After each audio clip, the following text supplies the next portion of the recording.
Hello mga kaibigan. Welcome to Start Your Day with God. Let us pray.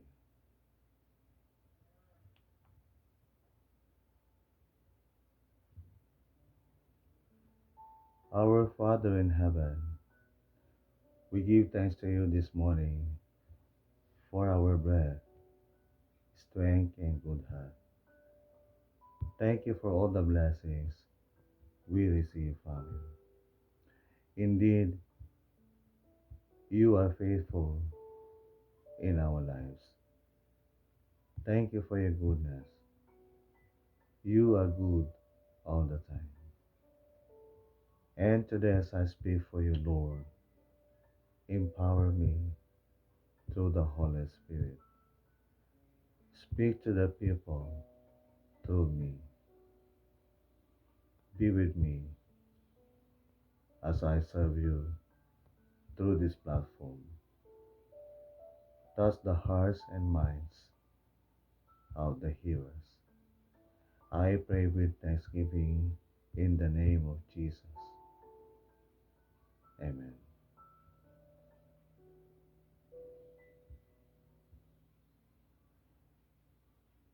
Our devotional today is Psalm 125, verse 1 and verse 2. Verse 1. They that trust in the Lord shall be as Mount Zion, which cannot be removed, but abideth forever. Amen.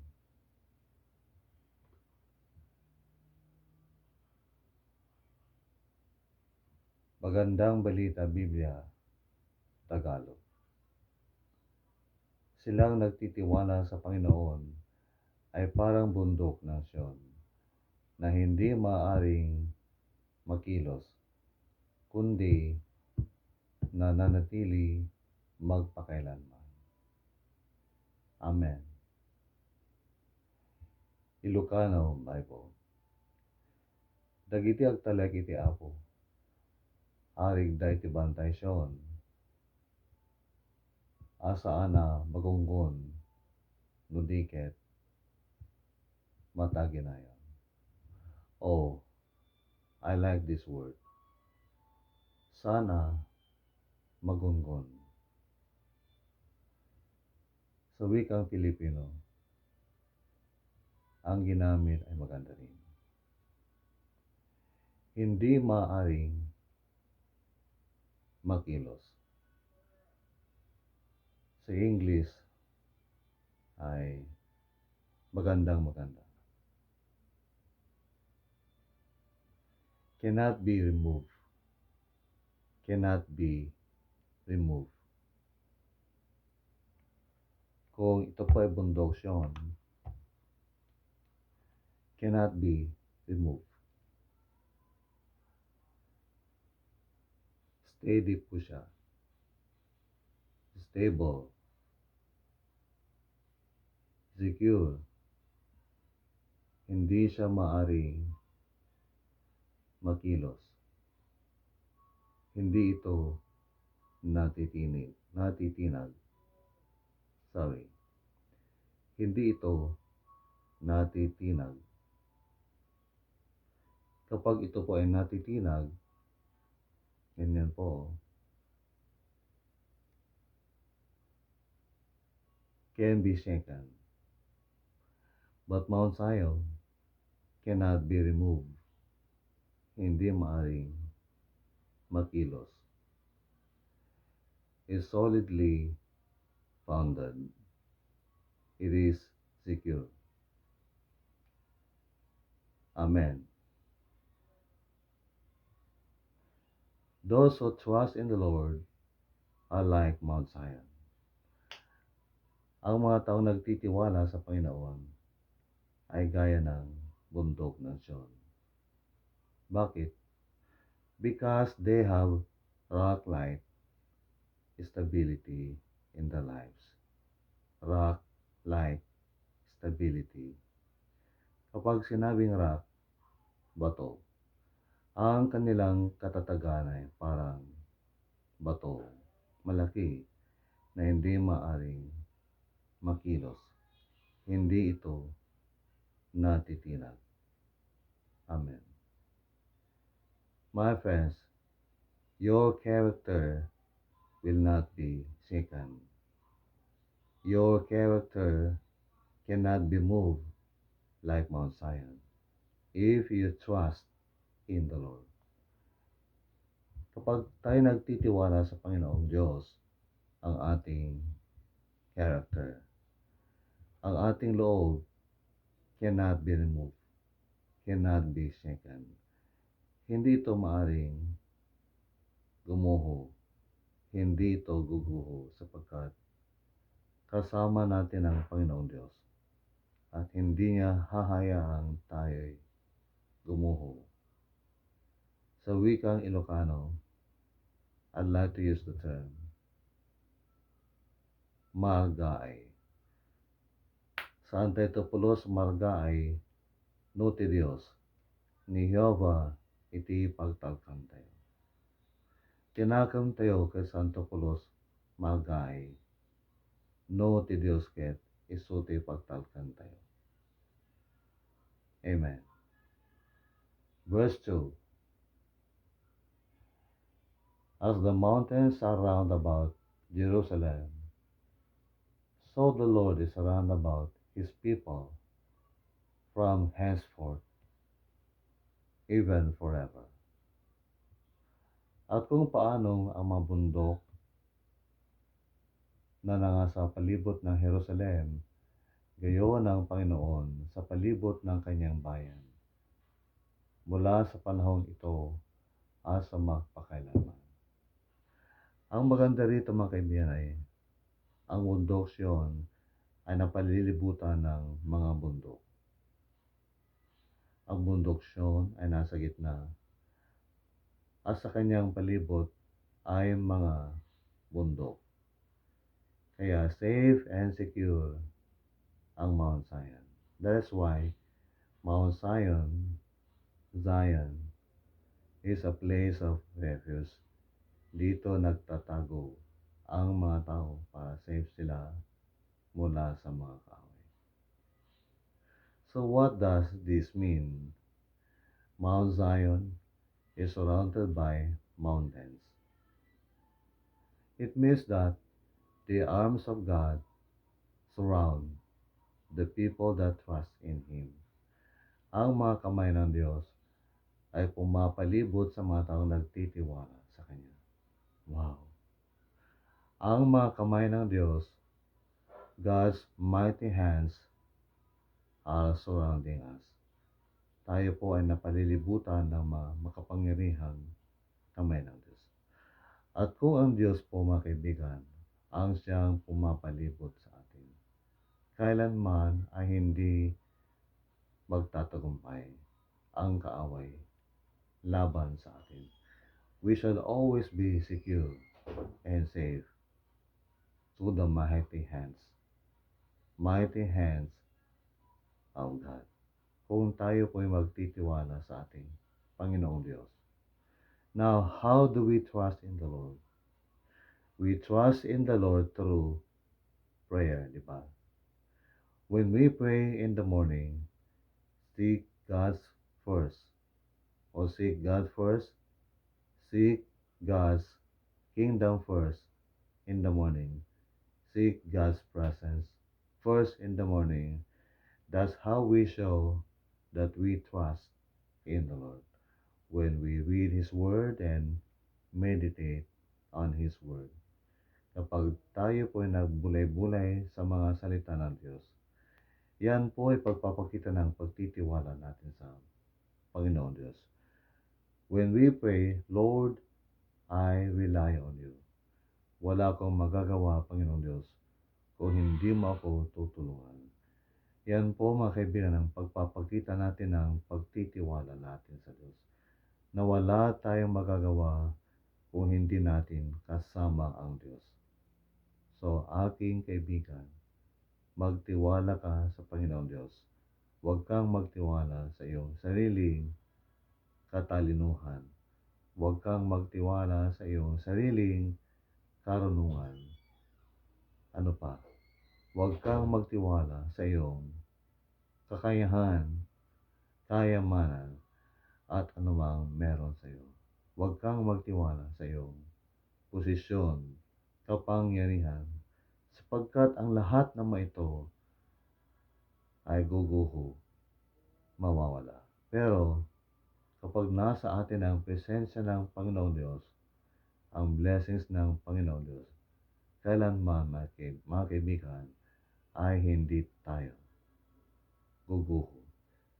Saan tayong topolos, margae, saan tayo topolos, matuwang, no agtalik tayo kina Apo Diyos.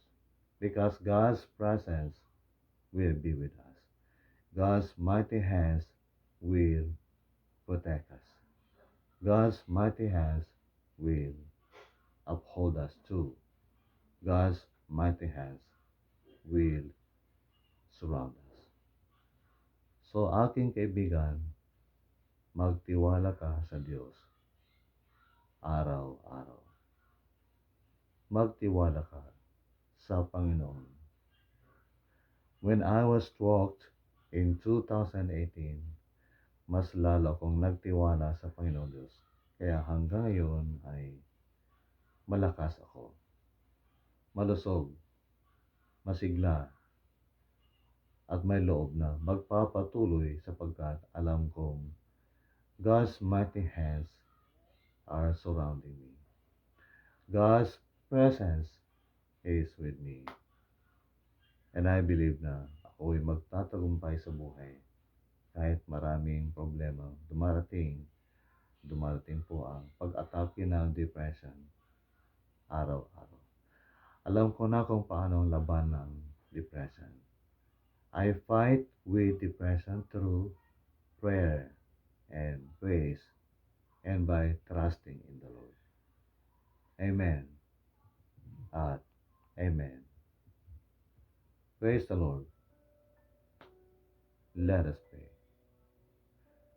Father in heaven, Lord God of Israel, the creator of mountains, and one of these mountains that you created is Mount Zion. The strong mountain, a mountain that cannot be shaken, a mountain that cannot be removed. It is stable forever.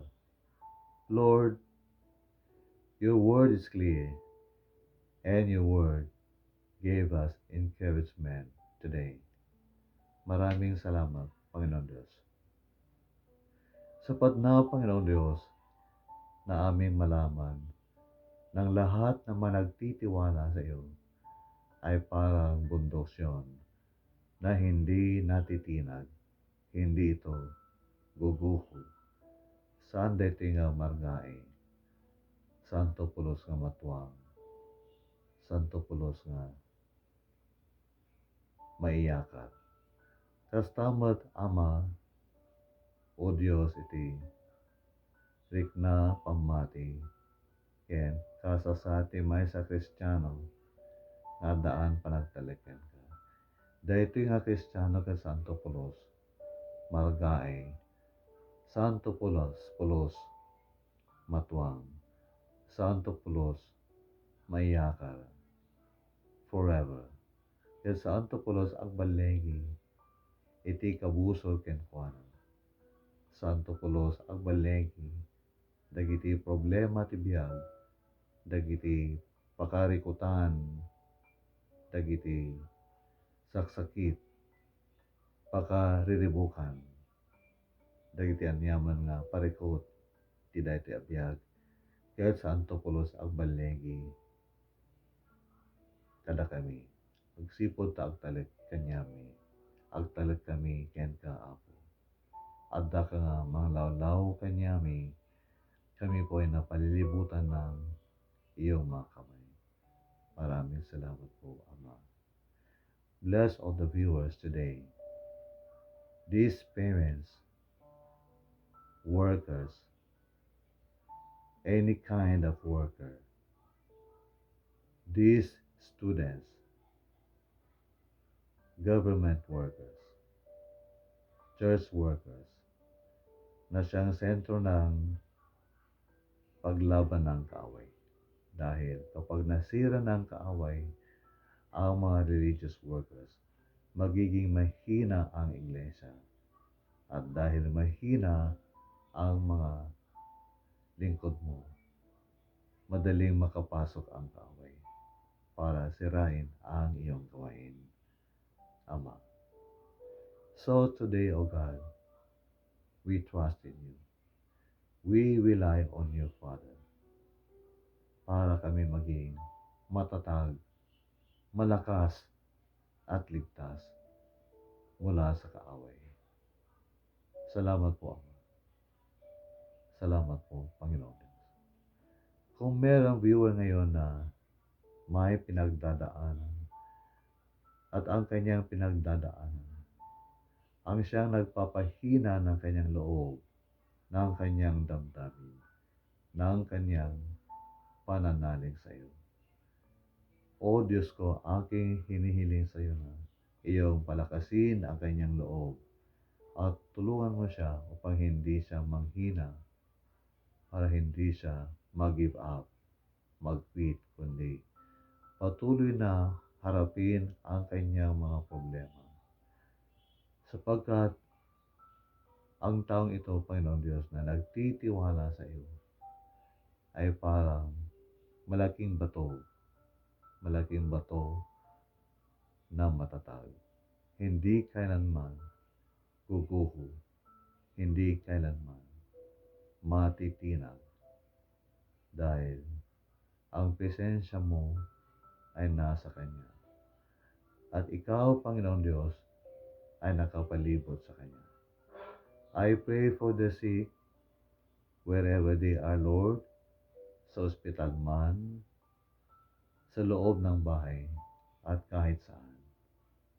I believe that in the name of Jesus, there is healing, and by His stripes, there is healing. I speak healing in the name of Jesus, and by His stripes. May Thy will be done, O God, in our lives. Lord, continue to bless my cousin, Pastor Nando Comilan, and all these viewers and their loved ones who are sick. Heal them, O God. I pray, Father, for the daughter of Brother Kevin, who is sick, and she is in the hospital. She is in the hospital right now. Panginoon Diyos, touch her body and make her well. I pray. Tulungan mo siya, Panginoon Diyos. And may this circumstance make her parents more intimate with you, closer, O God, to you, na ang kanilang pagtitiwala sa iyo magiging mas malapit sa iyo, Panginoon Diyos, at ang kanilang faith ay magiging mas matibay in facing this circumstance in their lives. Thank you, O Lord, for healing Brother Kevin's daughter. Maraming salamat po, Panginoon Diyos, sa pagtulong mo sa bawat isa sa amin. Walang mahirap sa iyo, Panginoon Diyos, at kami nananalig na ipapakita mo ang iyong kapangyarihan sa mga taong nagtitiwala sa iyo. At kami inyong patawarin sa aming mga pagkukulang at mga kasalanan sa inyong harapan. Aming hinihiling ang mga bagay na ito na may pasasalamat sa pangalan ni Jesus. Amen. Good morning, mga kaibigan. To God be the glory, great things He has done. Amen. Thank you for watching. Amen. Praise the Lord. And thank you for listening to my voice and praying with me. Praise the Lord. God bless.